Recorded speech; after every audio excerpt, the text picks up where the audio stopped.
GST ద్వారా వచ్చిన income ఎక్కడెక్కడ వెళ్ళిపోయింది? ఇన్ఫ్రాస్ట్రక్చర్ 144 వందే భారత్ ఎక్స్ప్రెస్ తీసుకొచ్చాం, ఎక్కడి నుంచి వచ్చింది డబ్బు? ఎయిర్పోర్ట్స్ డబుల్ అయ్యాయి, ఎక్కడి నుంచి వచ్చింది డబ్బు? 60% కంటే ఎక్కువ హైవేస్ కొత్తగా కట్టాం, ఎక్కడి నుంచి వచ్చింది డబ్బు? అదే రకంగా డిఫెన్స్ సెక్టర్ లో ఎక్స్పోర్ట్స్ ఇంక్రీజ్ అయింది 34 టైమ్స్. ఇవాళ మన డిఫెన్స్ ప్రొడక్ట్స్ బయట దేశానికి వెళ్తున్నాయి. దానికి కావాల్సిన ఇన్ఫ్రాస్ట్రక్చర్, డిఫెన్స్ కారిడార్, స్టార్టప్స్ కి అక్కడ ఇన్విటేషన్ ఇవ్వడం, వాళ్ళకి ప్రోత్సాహం ఇవ్వడం, టాలెంట్ ఫండ్ ప్రొవైడ్ చేయడం, స్టార్టప్స్ కి రిజిస్ట్రేషన్ టైం లెంత్ 10,000 crore ఇవ్వడం, అది ఎన్హాన్స్ అయ్యి ఇవాళ 20,000 crores వరకు పోవడం. ఎక్కడి నుంచి వచ్చింది డబ్బు? మనం చేసే జిఎస్టీ ట్యాక్స్ ద్వారానే వస్తుంది. అట్లాగే వెల్ఫేర్ స్కీమ్స్, చాలా మంది అంటారు నేను ట్యాక్స్ కడుతున్నా, అక్కడ ఫ్రీగా ఎవరికో ఏదో ఇస్తున్నారు. మన మధ్యలో ఉన్న బీద వాళ్ళకి మనం సపోర్ట్ చేయకుండా ఎలా ముందుకు వెళ్తాం? ప్రధాన మంత్రి గారు కమిట్మెంట్ దాంట్లో ఉంది కాబట్టి 90 times more increase in DBT transfer. అంత డిబిటీ కథ సెపరేట్ గా మనం చెప్పవచ్చు. 90% ఇంక్రీస్ అయిందని అంటున్నాం. యాక్చువల్లీ దగ్గర 3 లక్షల కోట్ల రూపాయలు మిగిలింది గవర్నమెంట్ కి. అంతమంది బోగస్ వాళ్ళందరినీ తీసేసాం.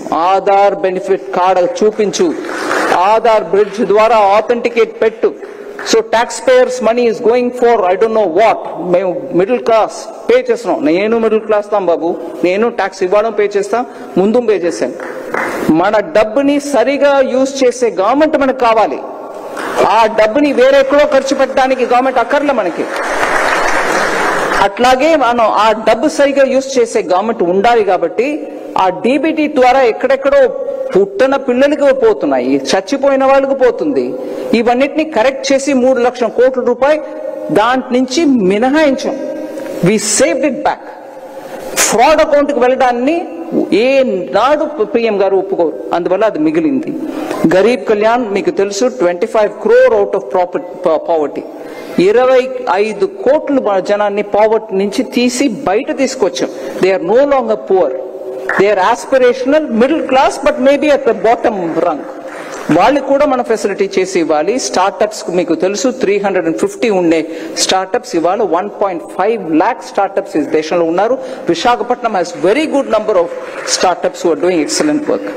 సో ఒక్కసారి కంపేర్ చేసి చూస్తే ట్యాక్స్ టెర్రరిజం ఉండి 30% పైన ట్యాక్స్ కలెక్ట్ చేసే రెజీమ్ పోయి యూపీఏ ఇవాళ మీకు pro people lower tax second generation GST తీసుకొస్తున్నాం.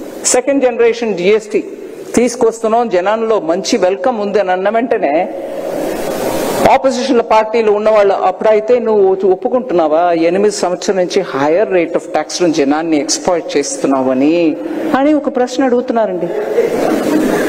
8 సంవత్సరం ఒక్క కంట్రీ ఒక్క ట్యాక్స్ చేసి యాక్చువల్ అప్పుడు 2017 లో తీసుకొచ్చిన స్ట్రక్చర్ ఏంటి? జిఎస్టీకి ముందు ఉన్న ఐటమ్ ఒక్కొక్క ఐటమ్ ని చూసి అది 6% లేకపోతే 7%, కొన్ని స్టేట్స్ లో 4% ఉన్న అట్లాంటి ఐటమ్స్ అన్నిటిని 5 లో తీసుకొచ్చారు అప్పుడు 2017 లో.